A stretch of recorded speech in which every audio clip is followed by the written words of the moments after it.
Hello students, we are going to do question number 15 of exercise 9.1 applications of trigonometry. Book NCERT we are following. Read the statement carefully. A straight highway leads to the foot of a tower. इतनी ही line को समझते हैं. A straight highway, मान लेते हैं कि हमारे पास ये एक straight highway है. It leads to the foot of a tower. मतलब क्या हुआ कि let's suppose ये हमारे पास टावर है AB. ठीक है जी. और ये जो हाईवे है, ये हाईवे कहाँ तक जा रहा है?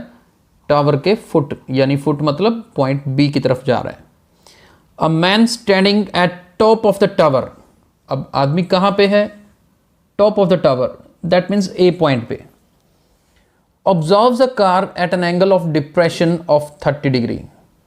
मान लो यहाँ पर कोई पॉइंट सी है, ऊपर एक आदमी बैठा है ए पॉइंट पे, उसने सी पॉइंट पे कोई एक कार है, उस कार को ऑब्जर्व किया.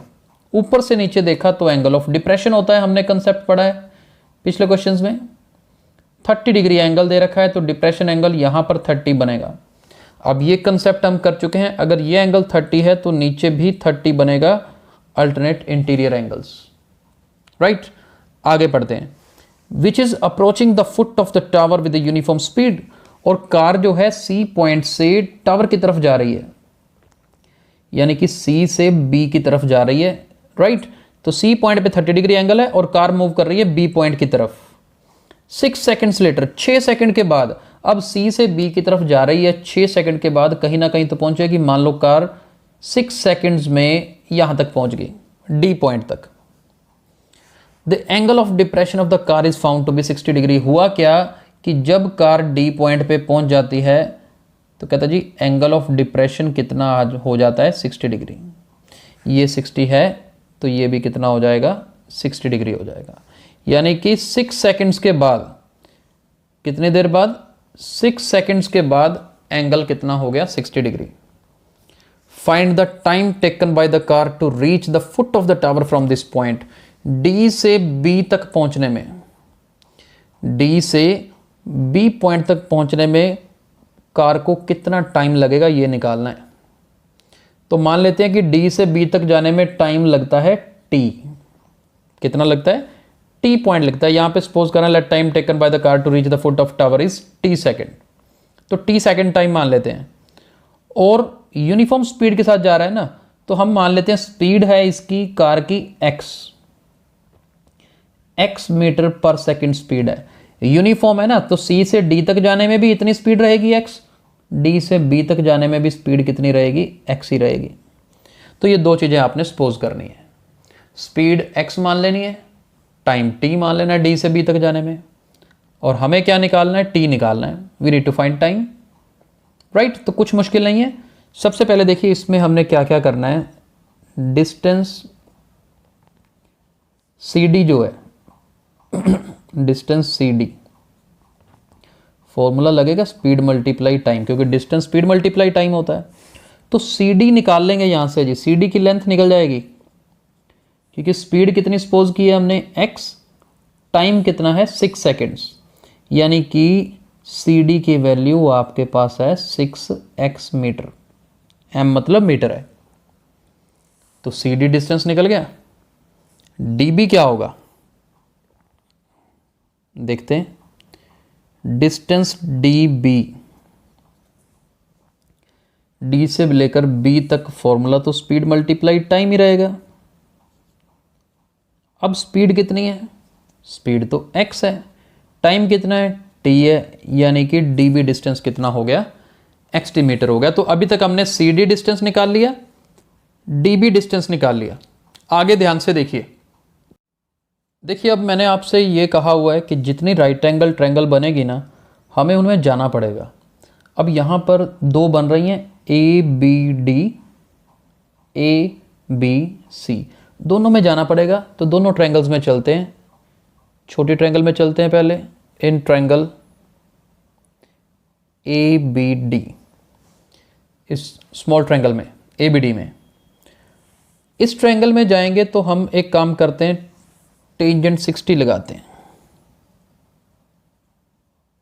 ये देखो AB क्या है? टावर है ना. ए बी हमारे पास टावर दे रखा है, तो टावर की हाइट मान लेते हैं एच है, ताकि परपेंडिकुलर को एच यूज़ कर लें। तो टेंजेंट 60 होता किसके इक्वल है? Perpendicular upon base. Value of tangent 60 is square root of 3, A B is H, B D distance कितना है? X T. तो यहां से h की वैल्यू कितनी आ गई? It comes out to be √3xt। Consider it as number 1। अब बड़ी ट्रायंगल में चलते हैं। इन ट्रायंगल ABC, बड़ी ट्रायंगल में चलते हैं। टेंजेंट 30 लगेगा क्योंकि यहां पे 30 डिग्री एंगल है। परपेंडिकुलर अपॉन बेस कितना है जी? पूरा BC। Tangent 30 is 1/√3।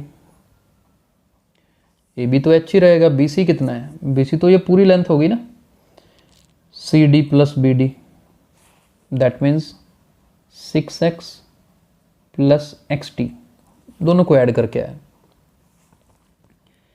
यहां से h की वैल्यू आ गई 6x plus XT upon √3। Consider it as number 2। यहां भी h निकला, यहां भी h निकला, तो फ्रॉम फर्स्ट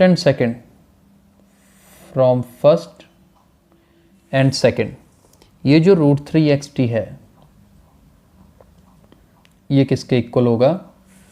इधर वाली side 6x plus XT upon √3। Cross multiply कर दीजिए, √3 को √3 से करेंगे तो 3 बच जाएगा। इधर 6x प्लस XT।